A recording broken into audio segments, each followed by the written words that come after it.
Friends, basic of technical analysis. அதாவது எனக்கு ஒன்றுமே தெரியல சார், இப்போ தான் வந்து நான் மார்க்கெட்டுக்கு புதுசாக வந்திருக்கேன், இந்த கேண்டில்ஸ்லாம் சொல்கிறாங்க, பிரேக் டவுன் பிரேக் அவுட்டில் சொல்கிறாங்க. ஸோ இதில் எனக்கு என்ட்ரி இல்லை தப்பாகிடுச்சு அப்படின்னா ரீஎன்ட்ரி எடுக்கிறது கொஞ்சம் கன்ஃபியூஸாக இருக்குது. ஏன்னா ஒரு டைம் எடுத்தோன்னு பயம் ஆகிடுது, திரும்ப இந்த ஏடா கூடமாக ட்ரேட் எடுத்துறேன். ஸோ ரீஎன்ட்ரி எங்கெல்லாம் எடுக்கலாம் அப்படின்ற விஷயத்த கொஞ்சம் தெளிவுபடுத்தா நல்லாயிருக்கும் அப்படின்னு சொல்லியிருந்தீங்க.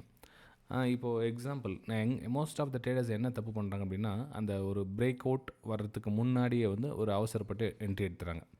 இப்போ இந்த இடத்துல ரெட் கலர் கேண்டலாக இருக்குது, ஆனால் அந்த க்ளோசிங் கொடுக்கறதுக்கு முன்னாடி இந்த இடத்துல வந்து பிரேக் அவுட் நடக்கிற மாதிரி உங்களுக்கு சீன் காமிக்கும். அதாவது உங்களுக்கு பேட்டர்ன் வந்து ஒரு பிரேக் அவுட் கொடுத்து மேலே உங்களுக்கு க்ரீன் கலர் க்ளோஸ் கொடுக்குற மாதிரி காமிக்கும் உங்களுக்கு.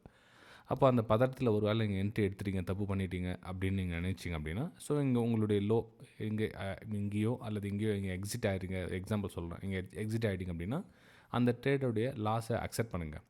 ஓகே, அக்செப்ட் பண்ணிட்டதுக்கப்புறம் அகைன் வெயிட் பண்ணுங்கள். அதே சேம் ட்ரெண்ட் லைனை கண்டினியூஷன் பண்ணுங்கள். கண்டினியூஷன் பண்ணிட்டு ஸோ அந்த இதில் உங்களுக்கு சாலிடாக க்ளோசிங் கொடுக்குது உங்களுக்கு. அதாவது இதில் வந்து க்ளோசிங் கொடுக்குறது முன்னாடி தப்பு பண்ணிட்டீங்க, க்ளோசிங் கொடுத்தப்போ என்ட்ரி எடுக்கணுமா இருந்துச்சு. ஆனால் உங்களுக்கு மூணாவது வாய்ப்பு என்ன கொடுக்குது அப்படின்னா, இந்த இடத்துல ரெண்டாவது மூணாவது வாய்ப்பு க்ளோசிங் கொடுக்குது. ஸோ ரீடெஸ்ட் வருது, ரீடெஸ்ட் வந்து உங்களுக்கு அகைன் வந்து மேலே போகிறதுக்கான பிளான் பண்ணுது. ஸோ என்ட்ரி எடுத்திங்கன்னா உங்களுக்கு ஸ்டாப் லாஸ் வந்து இங்கே உட்காரும். அப்போ நீங்கள் கான்ஃபிடென்ஸாக அந்த ட்ரேடை எடுக்கலாம். அதே மாதிரி ரிஸ்க்கை வந்து அந்த ட்ரேடில் என்ன ரிஸ்க் எடுத்தீங்களோ சேம் அதே சினாரியில் இந்த ரிஸ்க்கையும் நீங்கள் எடுக்கணும். ஒரு வேளை திரும்ப கீழே வந்துச்சுன்னா கூட உங்களுக்கு நஷ்டம் பெருசாக வரக்கூடாது. சேம் அதே அந்த என்ன ரிஸ்க் 1:2 அந்த ₹1 ரிஸ்க் எடுத்திங்களோ சேம் அதே மாதிரி தான் இதுலேயும் வந்து அந்த ₹1 மேலே ரிஸ்க் எடுக்க குவான்டிட்டியை அதிகப்படுத்தி எடுக்கக்கூடாது. ஓகே, ஸோ இந்த ரீஎன்ட்ரியை வந்து இந்த மாதிரி நீங்கள் பிளான் பண்ணிக்கிறது பெட்டராக இருக்கும்.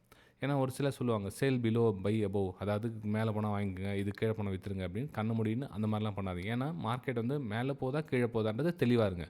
மேலே போனால் மேலே போகிற ட்ரேட் எடுங்க, கீழே வந்துச்சுன்றதுக்காக நம்ம கீழே வர ட்ரேட் எடுக்கக்கூடாது. மேபி புல் பேக்காக கீழே வரலாம், அகைன் வந்து மேலே போயிடும். ஓகே, ஸோ இந்த மாதிரி சின்ன சின்ன தகவல்கள் உங்களுக்கு பிடிச்சிருந்ததுன்னா சேனலை சப்ஸ்கிரைப் பண்ணி பெல் ஐக்கானை கிளிக் பண்ணி வச்சுங்க. நிறைய தகவல்கள் உங்களுக்கு வந்துகிட்டே இருக்கும்.